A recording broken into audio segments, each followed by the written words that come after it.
পাইথনের comments এবং skip sequence. তো এর আগে আমি পাইথনের কমেন্টস নিয়ে একটা ভিডিও করেছিলাম। তো আপনারা অনেকে বলতে পারেন যে ভাই আপনি তো পাইথনের কমেন্টস নিয়ে একটা ভিডিও করেছিলেন, আমাদেরকে দেখাইছেন যে কমেন্টস কীভাবে লিখতে হয়। হ্যাঁ, আমি দেখাইছি আপনাদেরকে কমেন্টস কীভাবে লিখতে হয়। সো আজকে কমেন্টস এবং স্কিপ সিকোয়েন্সের দুটোটাই আমি আপনাদেরকে দেখাবো। সো আজকে এই কমেন্টস নিয়ে একটু বিস্তারিত বলবো। সো কমেন্টসটা মূলত আমরা কী কারণে ব্যবহার করি। সাপোজ আপনি ধরেন আমি একটা ইমেজ কনভার্টার প্রোগ্রাম তৈরি করছি। এখন কোনো কারণবশত আমি ফাইলটা ওপেন করতেছি না, ধরেন 1 বছর হয়ে গেছে, ঠিক আছে। সো হঠাৎ করে যদি আমি ফাইলটা আবার ওপেন করে যদি আমি প্রোগ্রামটা দেখি বা কোডগুলো দেখি, আমার কাছে একটু মনে করেন না অন্যরকম লাগবে। কারণ কি, আমি যে প্রোগ্রামটা করেছি আসলে আমি কী করেছি, কোন লাইনের কাজ কি, ঠিক আছে, এটা দেখলে আমি একটু কনফিউজ হয়ে যাব। সো সেক্ষেত্রে কী করি, আমরা কমেন্ট করে রাখি। কমেন্ট করে রাখলে সুবিধা কি, যখন আমি কমেন্ট করে রাখবো আমি ওই ফাইলটা দেখলে বলতে পারবো যে এই লাইনে এই কাজটা করে। এটা হচ্ছে মূলত কমেন্টের ব্যবহার। এটা হচ্ছে আপনার 100% বেস্ট ওয়ে কমেন্ট ব্যবহারের। সো কমেন্টটা কখনোই পাইথন ইন্টারপ্রেটার এক্সিকিউট করে না, এটা ইনভিজিবল থাকে, এটা যে প্রোগ্রামার একমাত্র সে দেখতে পারে। আর স্কিপ সিকোয়েন্সটা কি, স্কিপ সিকোয়েন্স হচ্ছে আপনার সিকোয়েন্স অফ ক্যারেক্টার। এটা মূলত আপনার স্ট্রিংয়ে ব্যবহার করা হয়।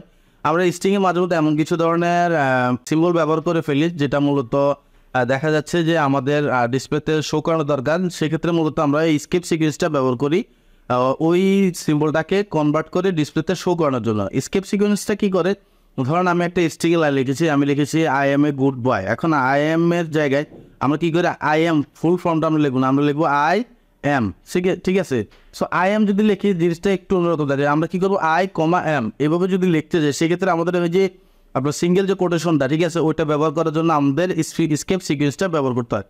সো স্কিপ সিকোয়েন্সটা অনেকভাবে ব্যবহার করা যায় এবং স্কিপ সিকোয়েন্সের অনেকগুলো ধরন আছে। সো আমি আপনাদেরকে সবগুলো দেখাবো আজকে। সো কথা না বলে আমি আমার মনিটরে চলে যাব। প্রথমে আমরা একটা ফাইল নিয়ে নিব।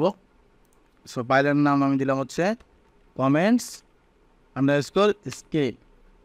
সো আপনারা কিন্তু চাইলে এভাবে ফাইলের নাম দিতে পারেন। আপনারা যদি ফাইলের নাম এভাবে দেন যে কমেন্টস স্কেপ, তাহলে কিন্তু এটা কাজ করবে না। আপনারা চাইলে এভাবেও দিতে পারেন, ঠিক আছে, তবে এভাবে দেওয়াটা বেস্ট।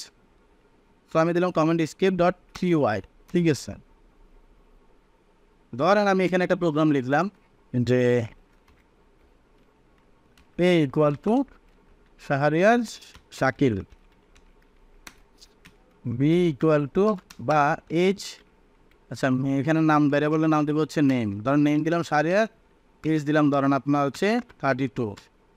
দেন আমি এখানে দিলাম হচ্ছে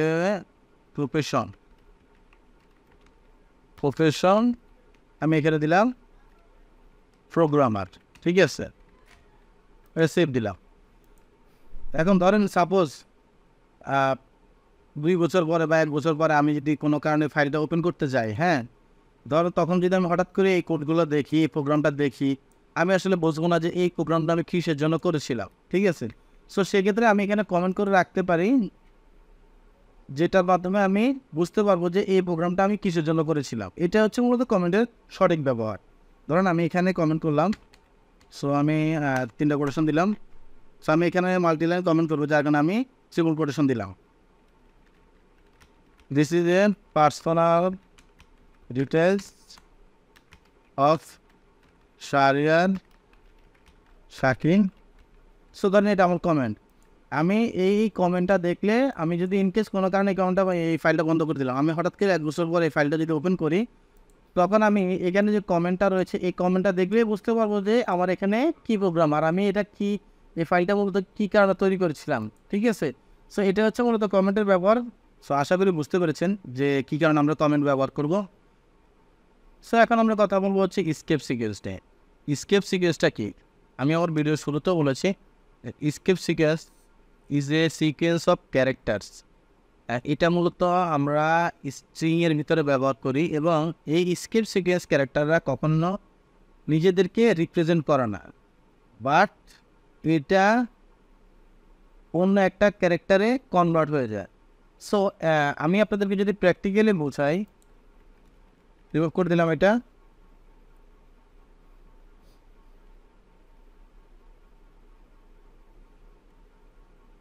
ধরেন আমি এখানে দিলাম প্রিন্ট হুইজ দিস, ঠিক আছে, আমি এভাবে দিলাম। দেওয়ার পরে দেখেন আমি এটা লেখার সাথে সাথে কিন্তু আমার এখানে যে প্যারেনথেসিসটা রয়েছে এটা কিন্তু অলরেডি রেড হয়ে গেছে এবং আমাকে একটা ইরর দেখাচ্ছে। আমি যদি এটাকে রান করি দেখেন আমাকে সে কিন্তু ইরর দেখাবে। কি দেখাবে? ইরর দেখাবে। আমি টার্মিনালটা ক্লোজ করে দিয়ে আবার টার্মিনাল ওপেন করি। দেখেন আপনারা ক্লিয়ারলি দেখেন এখন সে কিন্তু এখানে একটা ইরর দেখাচ্ছে আমাকে, সিনটেক্স ইরর। ঠিক আছে, সিনটেক্স ইরর আনটার্মিনেটেড স্ট্রিং লিটারাল। ঠিক আছে, এখন কথা হচ্ছে এই যে সিঙ্গেল কোটেশনের ভিতরে সিঙ্গেল কোটেশন, আমি চাচ্ছি কি আমার যে সিঙ্গেল কোটেশন রয়েছে, আমার যে স্ট্রিংটা রয়েছে সিঙ্গেল কোটেশনের ভিতরে, এটার ভিতরে আমি আরেকটা সিঙ্গেল কোটেশন ব্যবহার করবো। কিন্তু আমি এটা এক্সিকিউট করতে গেলে কী হয়, আমাকে একটা সিনটেক্স ইরর দেখাচ্ছে। এখন কথা হচ্ছে যে আমি এটা কীভাবে মূলত ঠিক করব বা ইন্টারপ্রেটার বুঝবে কীভাবে যে এইটাকে ইগনোর করতে হবে। সো সেক্ষেত্রে আমরা কী করতে পারি, এখানে একটা আমরা ব্যাকস্ল্যাশ ব্যবহার করতে পারি। কী স্ল্যাশ ব্যবহার করতে পারি? ব্যাকস্ল্যাশ। স্ল্যাশ কিন্তু দুই ধরনের, একটা হচ্ছে ফরওয়ার্ড স্ল্যাশ এবং একটা হচ্ছে ব্যাকস্ল্যাশ। ঠিক আছে, যখন আমি এখানে একটা ব্যাকস্ল্যাশ দিলাম, দেওয়ার পর আমি যখন এটাকে রান করব দেখেন আমি কিন্তু এখানে এই যে এখানে ব্যাকস্ল্যাশ, এটা হচ্ছে একটা কি স্কেপ সিকোয়েন্স, এটা হচ্ছে একটা ক্যারেক্টার। ঠিক আছে, আমি যখন এই স্কেপ সিকোয়েন্স এই যে ব্যাকস্ল্যাশটা দিলাম, সে কী করতেছে, এটাকে কনভার্ট করে কী করতেছে, একটা স্ট্রিংয়ে কনভার্ট করে আমাকে কী করতেছে, ডিসপ্লে করতেছে। এখানে কিন্তু সে নিজে সরাসরি ডিসপ্লেতে কিন্তু প্রিন্ট হচ্ছে না, শো হচ্ছে না। এটা হচ্ছে মূলত স্কেপ সিকোয়েন্স ক্যারেক্টারের কাজ। এর মাধ্যমে কী হয়, আপনি যখন এই যে এগুলো হচ্ছে একটা সিম্বল, আপনি যখন এই ধরনের সিম্বলগুলো ব্যবহার করবেন, এগুলোতে বলা হয় স্কিপ সিকোয়েন্স। পাইথনে ইন্টারপ্রেটার করে কি, আপনি যখন এই ধরনের সিম্বল ব্যবহার করবেন সে বুঝে নিবে যে এটা স্কিপ করতে বলা হয়েছে। ঠিক আছে, যখন আপনি এটা কোনো সিঙ্গল কোটেশনে আগে নেবেন তখন এখানে সে এটাকে স্কিপ করে অ্যাজ এ টেক্সট আকারে, স্ট্রিং আকারে সে ডিসপ্লে করাবে। ঠিক আছে, এটা আপনার বলা লাগবে না, এটা পাইথন ইন্টারপ্রেটার অটোমেটিক্যালি বুঝে নিবে। ধরেন আমার এখানে একটা লাইন আছে, হ্যাঁ, তো আমি চাচ্ছি এখন আমার এখানে আমি আরেকটু টেক্সট অ্যাড করবো। ধরেন আমি দিলাম দিস ইজ শাহরিয়ার।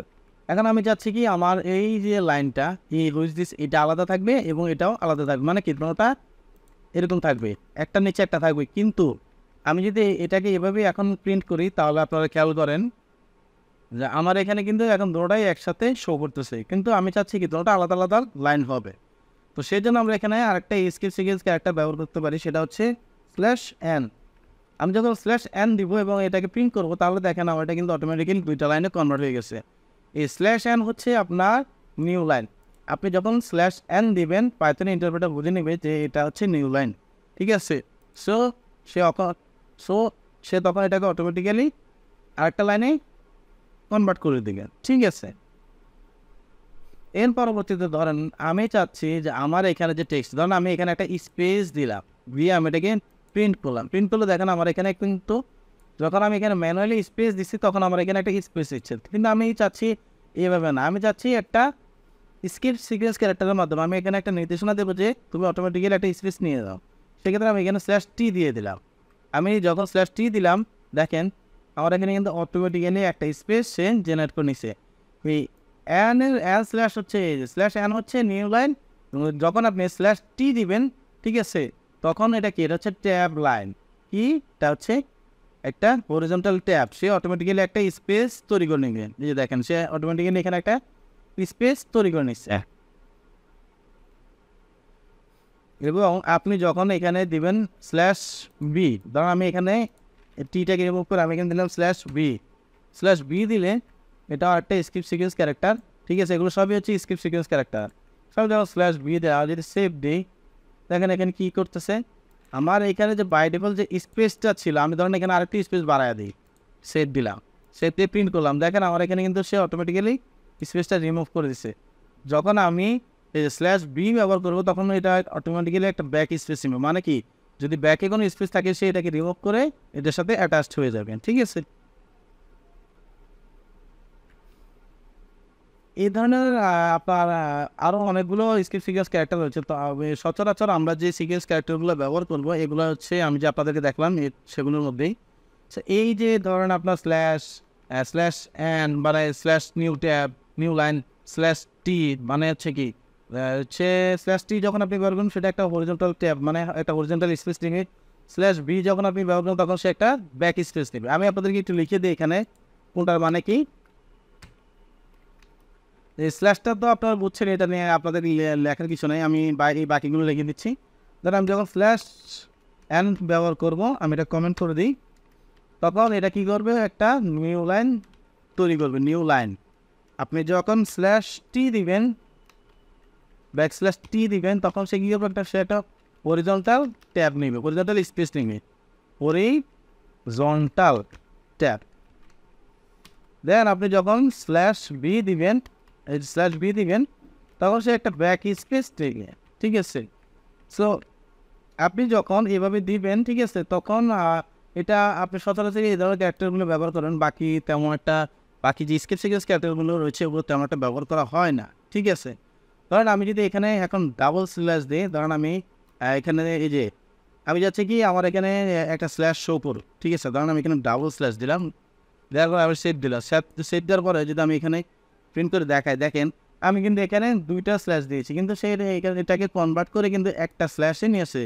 সে বুঝতে পারছে যে আমার এখানে আমি যখন ডাবল ব্যাক স্ল্যাশ দিয়েছি, এখান থেকে সে যে আমি যে ইউজার, সে চাচ্ছি একটা স্ল্যাশ শো করুক আমার এসের আগে। সো সে পাইথন ইন্টারপ্রেটার এটা অটোমেটিক্যালি বুঝে নিচ্ছে যে আমি এখানে একটা স্ল্যাশ শো করতে চাচ্ছি।